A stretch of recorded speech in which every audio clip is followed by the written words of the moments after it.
Hello friends, welcome to the channel agriculture tutorials. दोस्तों, आज के लेक्चर में हम पढ़ेंगे जर्मिनेशन यानी कि अंकुरण क्या होता है, essential condition for germination, germination के लिए आवश्यक कारक, टाइप्स ऑफ जर्मिनेशन यानी अंकुरण के प्रकार। आइए देखते हैं जर्मिनेशन।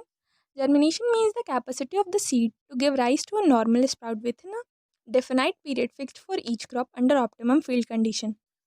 जर्मिनेशन किसी भी बीज की वह क्षमता होती है जिसके द्वारा वह एक नए पौधे को जन्म देता है एक definite fixed period of time में और ऑप्टिमम फील्ड कंडीशंस में। ऑप्टिमम फील्ड कंडीशन वो कंडीशन होती हैं जो फील्ड में कंडीशन अवेलेबल होती है, जैसे टेम्परेचर, मॉइस्चर, एयर, उसके हिसाब से उसमें अंकुरण होता है। और हर क्रॉप के लिए एक टाइम पीरियड फिक्स्ड होता है कि ये बीज इतने दिन में अंकुरित हो जाएगा, इस क्रॉप का बीज। तो जर्मिनेशन को अगर सिंपल वर्ड्स में बोले तो किसी भी बीज की वह क्षमता जिसके द्वारा वह एक नए पौधे को जन्म देता है एक निश्चित समय सीमा में और ऑप्टिमम फील्ड कंडीशंस में, उसको हम बोलते हैं germination. Essential factors for germination.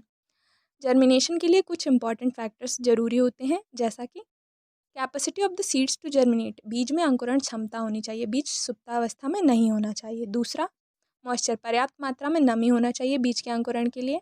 तीसरा, टेम्परेचर, टेम्परेचर बहुत ही इंपॉर्टेंट फैक्टर है। पर्याप्त टेम्परेचर होना चाहिए बीज के अंकुरण के लिए। हर एक क्रॉप के लिए टेम्परेचर फिक्स होता है कि ये क्रॉप 15 डिग्री सेल्सियस पे जर्मिनेट हो जाएगी, 20 डिग्री सेल्सियस पे जर्मिनेट हो जाएगी, 25 डिग्री सेल्सियस पे इस क्रॉप का ग्रोथ होगा। तो ऑप्टिमम टेम्परेचर होना चाहिए ताकि बीज में जर्मिनेट हो सके। चौथा होता है ऑक्सीजन सप्लाई। बीज को बहुत गहराई में नहीं बोना चाहिए ताकि उसमें ऑक्सीजन सप्लाई बंद ना हो। ऑक्सीजन सप्लाई जब बीज को मिलेगा तभी वह जर्मिनेट होगी। तो 4 फैक्टर्स होते हैं। पहला होता है बीज में अंकुरण क्षमता होनी चाहिए। दूसरा, पर्याप्त मात्रा में नमी होना चाहिए। तीसरा, टेम्परेचर सही होना चाहिए। चौथा, ऑक्सीजन सप्लाई होनी चाहिए। Types of germination. Germination 4 type की होती है: epigeal germination, hypogeal germination, viviparous germination and pre sprouting germination. First है epigeal germination. The cotyledons are push above the soil surface. Epigeal germination एक ऐसा टाइप ऑफ जर्मिनेशन है जिसमें जो बीज के जो बीज पत्र होते हैं अंकुरण के बाद मिट्टी से ऊपर आ जाते हैं। इस टाइप ऑफ जर्मिनेशन को हम एपिजियल जर्मिनेशन कहते हैं। ये पाया जाता है mustard, sunflower, castor, onion etcetera में। सरसों, सूर्यमुखी, अरंडी, प्याज, इनमें इस टाइप का जर्मिनेशन पाया जाता है। आप डायग्राम में देख सकते हैं, इसमें जो बीज है पहले मिट्टी के नीचे था बीज के बीज दल, और फिर अंकुरण के बाद जो बीज दल थे, बीज पत्र थे, वो मिट्टी के ऊपर आ गए हैं। दूसरा है hypogeal germination. The cotyledon remains under the soil. इस टाइप के अंकुरण में क्या होता है कि जो बीज दल होते हैं अंकुरण के बाद भी बीज पत्र मिट्टी के नीचे रहते हैं और पौधा ऊपर बड़ा होता रहता है। एग्जाम्पल: वीट, राइस, ग्राम, लेंटिल, अरहर एक्सेट्रा। गेहूँ, चावल, चना, मसूरी, तुअर, इनमें इस टाइप का जर्मिनेशन पाया जाता है। आप डायग्राम में देख सकते हैं कि जर्मिनेशन के बाद जो बीज दल हैं, बीज पत्र हैं, वो मिट्टी के नीचे ही है। तीसरा होता है viviparous germination. It is a special type of germination found in mangrove plant. एक विशेष प्रकार का जर्मिनेशन होता है विविपेरस जर्मिनेशन। ये मैनग्रोव प्लांट्स में पाया जाता है। मैनग्रोव प्लांट्स वो प्लांट होते हैं जो तटीय क्षेत्रों में पाए जाते हैं, यानी समुद्र के किनारे जो पेड़ होते हैं, बेसिकली जो खारे पानी में जो प्लांट पाए जाते हैं उनमें इस टाइप का जर्मिनेशन पाया जाता है। In viviparous germination the embryo, the young plant within the seeds, grows first to break the seed coat and then out of the fruit wall while still attach to the parent plant. इसमें क्या होता है कि जो embryo होता है, भ्रूण होता है फल के अंदर, वो पहले सीड कोट को फाड़ के बाहर निकलता है, फिर फल से बाहर आ जाता है। फल की जो आउटर लेयर होती है उसको फाड़ के बाहर आ जाता है।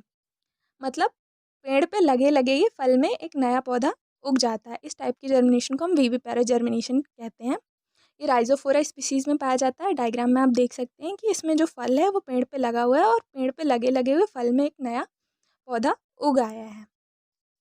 Last one is pre-sprouting germination.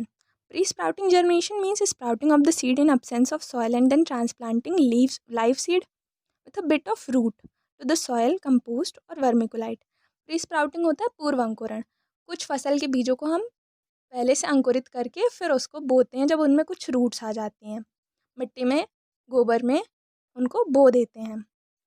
तो जो पूर्व अंकुरण के लिए हम क्या करते हैं, बीज को पानी में सोक कर देते हैं, भिगो देते हैं, जिससे वो अंकुरित हो जाती हैं और उन अंकुरित बीजों को हम फील्ड में डायरेक्ट ट्रांसप्लांट कर देते हैं जब उनमें कुछ कुछ रूट्स आ जाती हैं। इस टाइप की स्प्राउट जर्मिनेशन को हम प्री स्प्राउटिंग जर्मिनेशन कहते हैं। यानी पूर्व अंकुरित जर्मिनेशन।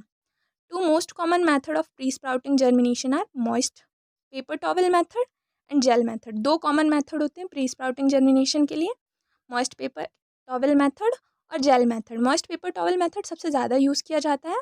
आप डायग्राम में देख सकते हो कि ये पूर्व अंकुरित कुछ बीजें हैं, इसमें थोड़ी थोड़ी रूट्स आ गई हैं, अब ये तैयार हैं फील्ड में ट्रांसप्लांटिंग के लिए।